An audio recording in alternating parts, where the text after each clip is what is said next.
This content is for kids. It's not for kids. Isn't that what I said? No, it's not for kids. If you are 13 years or younger, this is not for you. Do I have to kill somebody in order to actually make that point across? No, man, you don't have to kill no one. Wait a second. Oh, no.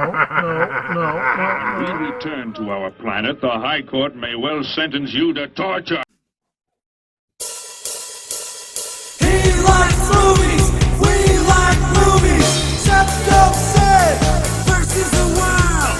SeptumSin versus the world. SeptumSin versus the world. SeptumSin versus the world. I'd buy that for $1. Greetings. This is First Impressions, and this is Dark Zone 13, Part 2. More Lost Tales of Terror. It's been a long day, but one of the things I told myself with this show is if I watch something new, I'm going to get it within that 24 hours. I'm going to make it. So I threw on my hat, started up my computer, and let's talk about Dark Zone 13. So, I watched the first one not long ago, and it's actually a pretty good anthology, and this one is not much different from that. I'm going to list I'm just going to list the names of the different stories here. We've got Something Wicked, 47 to go, Crimson Eye of the Nameless, Suburban Satanic, The Delivery, as Part 1, Part 2, and technically Part 3.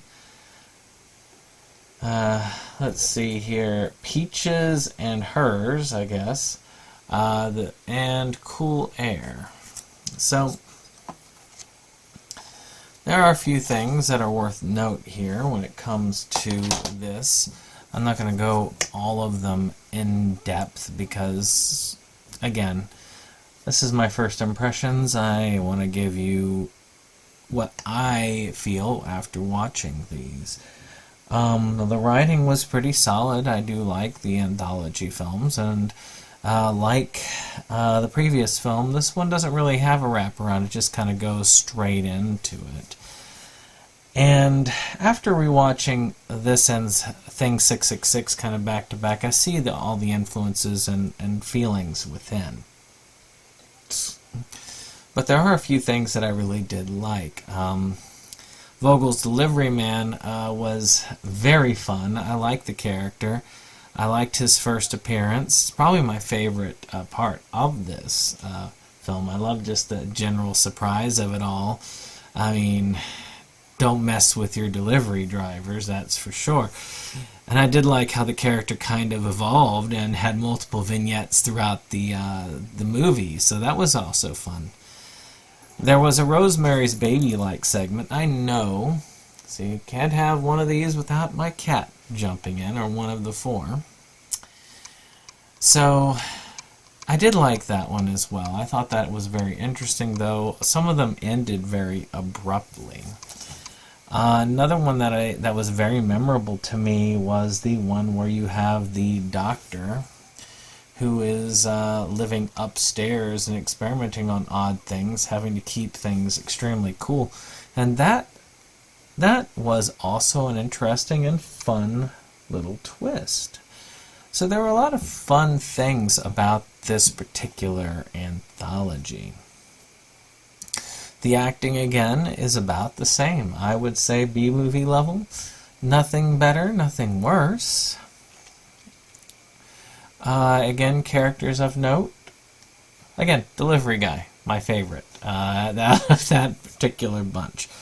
There were a lot of fun moments and areas in this, and like I say, I did enjoy this overall. I thought it was a very fun film, so the acting did not detract from that. So, though the acting is at a B level, it is not at that level where you go, oh my gosh, let it end. And there are movies. I can think of one in particular that I watched not long ago that the acting was so bad it detracted from the film.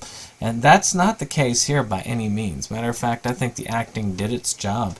Much like the music. The music did its job. I've heard some of these tracks that were used before, but that's okay. The reused tracks kind of gives me an identifier for Sherlock if I ever am looking for him in other places. So I'm kind of glad for that as I get to know the director and his style. I am quite pleased with the special effects. The kind of melting skeleton at the end of one of the stories is very good. Some fun little blood effects. And in general, a good use of simple stuff. I think this proves that you can do effective storytelling.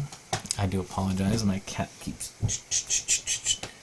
He's like, okay, you're not going to mess with me, I'm going to mess with you. So, I mean, in general, I do think that this can show you what you can do at home. With a good camera and a decent story, you can make something effective that works and can be enjoyed by all. Finally, like I say, the music is, well, like I say, I've not talked about that. But yes, unfortunately, this is kind of my sleepy review of Dark Zone 13 Part 2. But I do think that it lands the feel. It does just about as good as the first one. It is decidedly missing Boris, though. We need more Boris in these. Maybe if they do a Part 3, we'll have more Boris in it. I think that would be awesome. But yes, I have enjoyed a lot of this. And some of the weird twists, like I think this one where they got this guy kind of from the future, and he comes in to sort of save the other one. It's kind of comical, much like the last sequence where they've got the weird Monster Hunter character at the end of the first one. Something showing some sense of humor. So you've got a little bit of everything for everybody. So if you like kind of campy, low-budget horror, but low-budget horror that does a decent job of getting its point across, you could definitely do worse than this. Matter of fact, I think if you like any of those types of anthologies, the Horror Tales series, the Things series, if you like any of that sort of thing, I think the Dark Zone 13 is really where it's at for you. Check it out. You can get these pretty easily.